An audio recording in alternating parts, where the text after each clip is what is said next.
Hi guys, I'm Tracy. Thank you for joining me today. So in today's video, I'm going to be applying and showing you guys the new Makeup Forever foundation. And it's a reformulated HD skin. It's just the old one put into new packaging and with the new formula. Now, I never had the original. I know it was very well received. A lot of people really love that foundation. I haven't tried that one. I do have the Reboot, and I have tried, don't have it anymore, but the Velvet Skin, the more full coverage, like natural finish foundation, and that one is really amazing. And this one is really nice. I just prefer more coverage. I'm gonna put it in this one. So it's kind of, I guess, it's not super runny. It's kind of in the middle. You know, it's falling a little. But I really dislike this foundation. And I haven't found a lot of foundations I disliked. I actually never found a foundation that I felt this strongly about. So I know the Reboot foundation, I think as mine is a little old, it's not as runny, but it is still, the Reboot is still runnier. So I went in store to buy this, and that's actually when I started to have problems because I couldn't find a shade. So I'm supposed to be a different shade. It was supposed to be like 2Y26 or something, but it just looked really off, too dark and too peach or too yellow. So I ended up getting the shade 2Y20, which was the closest thing that I could find. It's still not really that great of a match. And they have a way to, like, if you know what your Reboot color is, they have a way to translate it.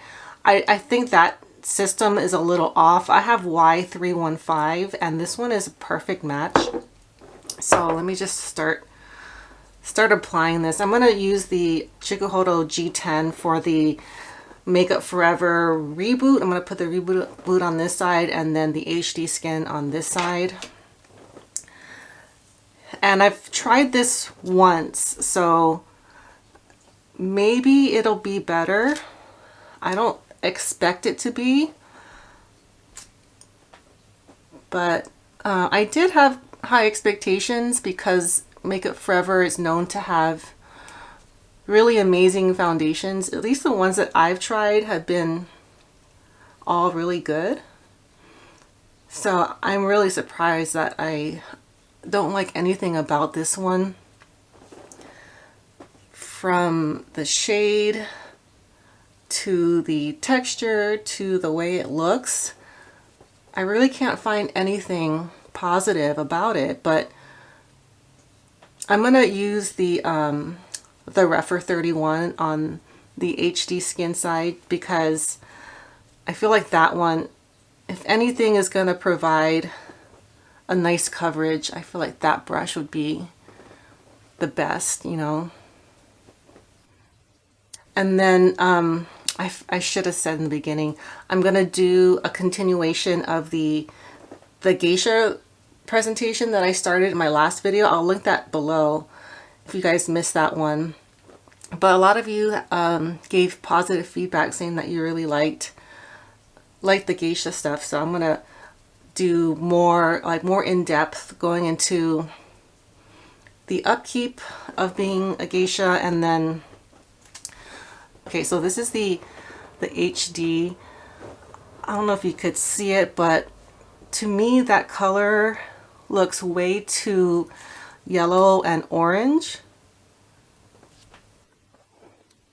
Another thing that I didn't like is this is supposed to be a medium coverage foundation, but I don't think it's medium. I feel like it's like a light coverage. So I'm going to try to get as much coverage as I can by using this brush. If you haven't seen the video, it's called How I Use Brushes to Perfect My Skin. I talk about this brush as being the best at really covering up as much as possible. because I feel like this brush, it really like concentrates a lot of product where you put it. So maybe it'll be better. I don't know. It's actually kind of looking not so bad. I forgot what brush I used last time. I think I used the Sonia G Jumbo base, so it shouldn't have been the brush. But I just know when I did all of my makeup, it did not look good at all. I actually washed it off, which I don't usually do, especially on the weekend.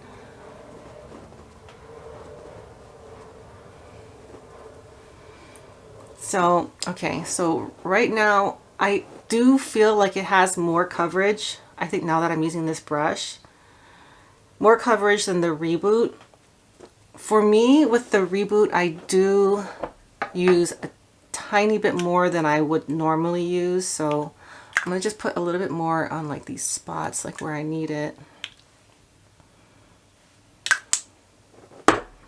And then I'm gonna kind of like press it in like this. And then I'll zoom you guys in so you can see what I'm talking about.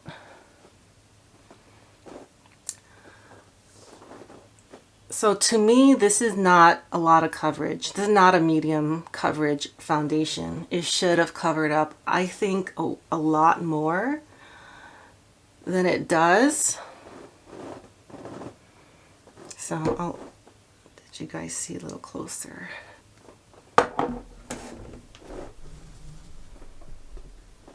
So this is the HD Skin. It looks okay now, to be honest, and the shade doesn't look that different. And this is the Reboot.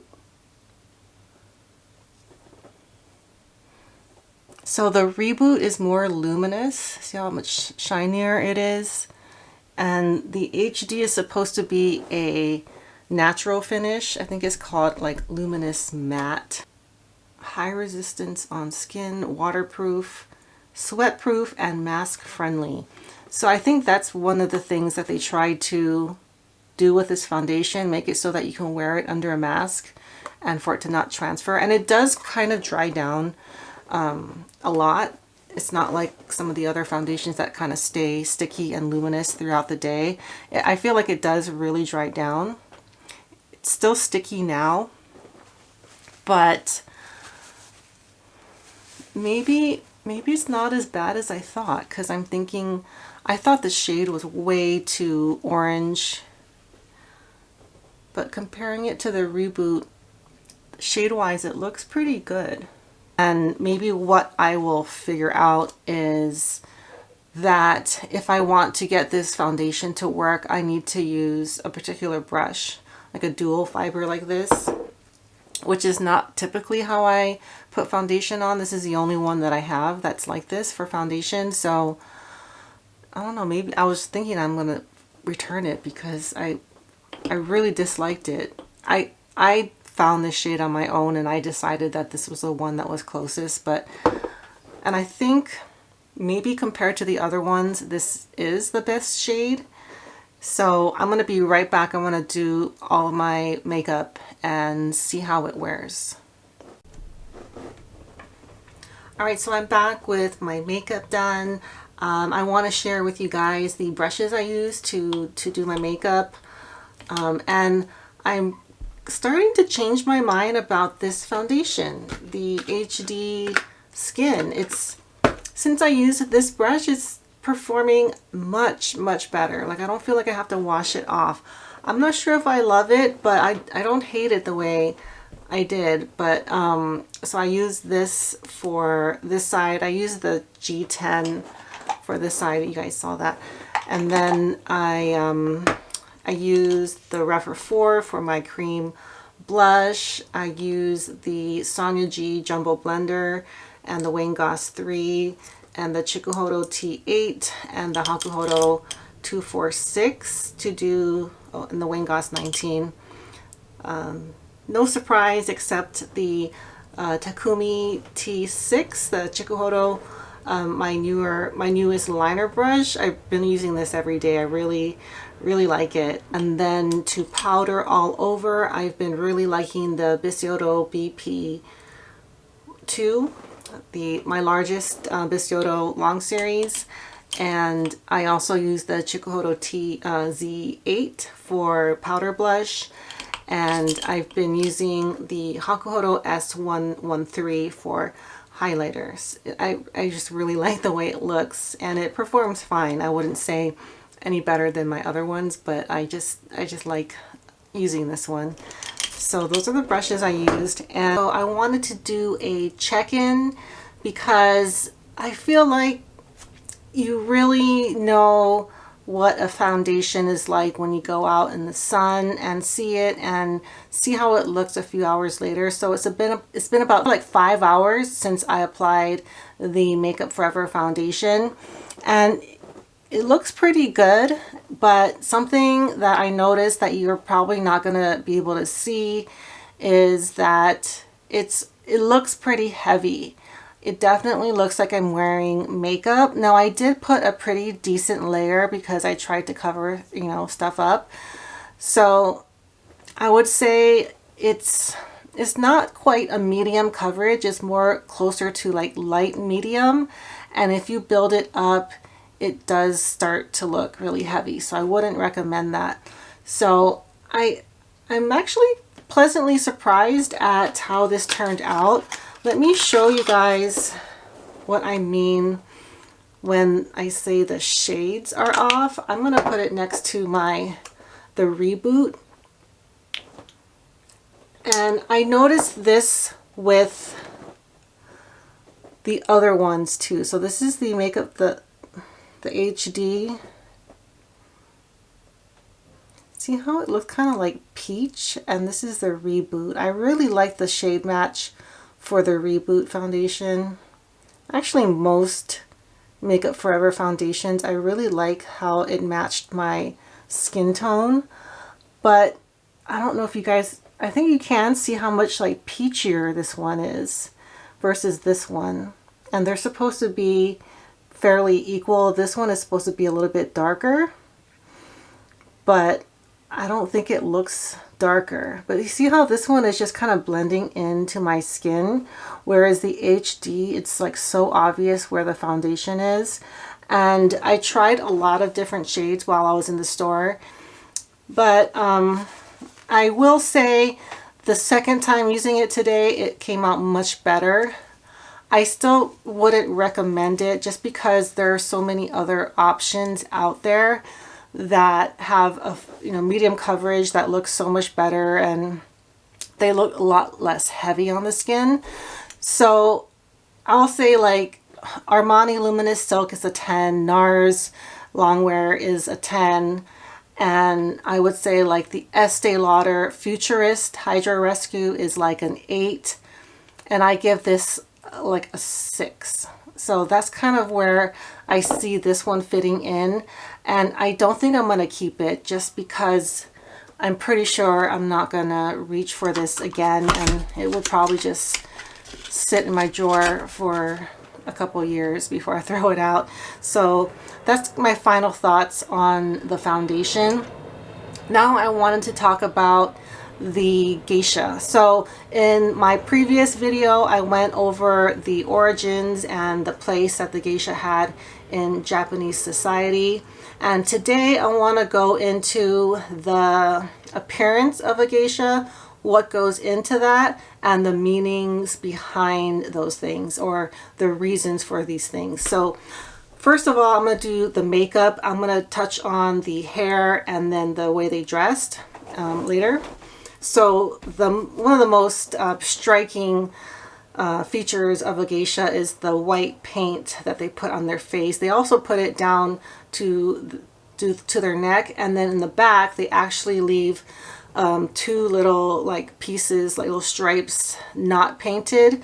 It's to give the impression that they're wearing a mask. So it's supposed to look like they're wearing a mask, and it kind of ties into this whole idea of the geisha providing a fantasy world. It's not real life. And that's what makes the geisha experience so special. Now, initially, before, I guess, modern times, they used lead-based paint to paint their face white. And then they noticed the geishas were having problems with their skin and their backs, and they're basically experiencing lead poisoning. So now they use this powder called oshiroi. It means white powder, and they mix it with water, and they use a brush, kind of looks like a itabake brush from Hakuhoro, and it's that long, kind of like thin, but it looks like it's shaped kind of like a comb, and they use that to paint on the white. But before that, they actually prime the skin with something called abura, and it's kind of like a waxy substance that they put on before so that it gives their skin a smooth appearance, like like a primer.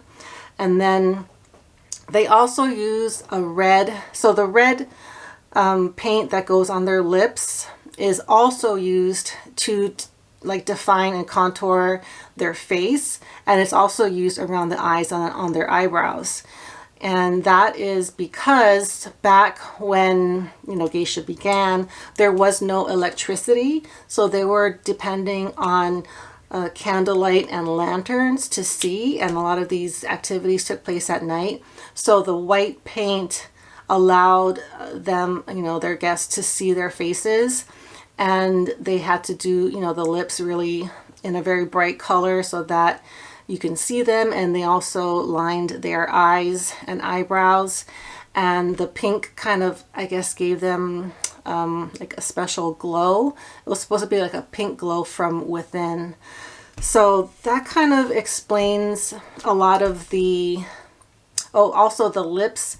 The Maiko, the geishas in training, just paint their bottom lip, and then when they become geisha, they do their top and bottom lip. So their hairstyles also, it's different from a Maiko and a geisha. A geisha wears wigs, and they usually have a pretty big selection of wigs with different styles for different times of the year and for different occasions. However, the Maiko use their own hair, so they have to go to a hairdresser to get those elaborate hairdos. And they also adorn them with these like ornaments, and that is because the Maiko is supposed to have more, I guess, more ornate outfits, and that also applies to their clothing. So the Maiko use more bright and like just more colorful colors and prints on their kimono, whereas the geisha wear more subdued colors and they have more of a sophisticated look. So I was talking about the belt that goes with the kimono. It's called an obi. Something I wanted to bring up is the yujo or the oiran. They use the belt that ties in the front, whereas geisha and Maiko use a belt that is tied in the back. So when I say belt, it's actually a very large piece of fabric that is tied really tight around. It goes from the bust to the hips. It's very uncomfortable for someone that has worn a kimono. Remember, these days there was no lycra, there was no spandex. So these kimonos are very uncomfortable. They are definitely for appearance and is not meant to be comfortable. And I do think that is deliberate, but I'm going to go into that a little bit more when I talk about the oiran, because their outfits were even more flashy, more elaborate, from their hair down to their really, really high shoes. I mean, the highest platform shoes that you've ever seen is what they would wear. And something that I've also read is that the way that the kimono makes their bodies look, it's supposed to look very straight. So it actually hides any curves they have, and that is intentional. So if you look at what a a courtesan of feudal Japan looks like, it's very different from other cultures in that they are covered up and whatever their body looks like is hidden. And that was to stir mystery. And it's just, you know, just such a, to me, fascinating part of their culture. Something that I understand, but the idea of like the meticulous process of pretty much everything to do with a geisha is magnified. And that, I think, also can be seen in the making of fure. You know, it's just every little detail is thought of, and the presentation is exquisite. The kimono, also a way for the courtesans, the high, you know, the oiran, to show how powerful and how much money they have, because the more elaborate their costume is, the more it costs.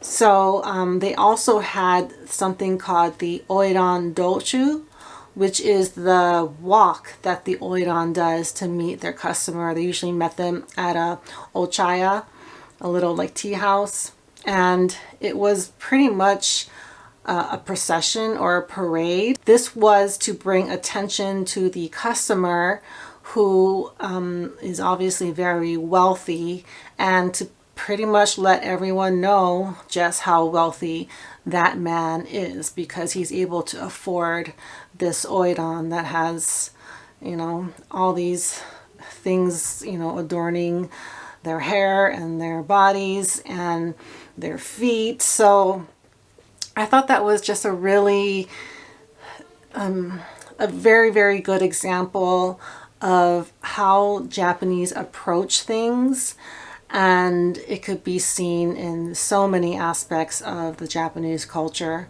So that's kind of the ideas that I wanted to share today. And if you guys are still enjoying this content, I'd be happy to do more and go into different topics and things like that. So that's all I have for today. Thank you guys so much for watching, and I'll see you all next time.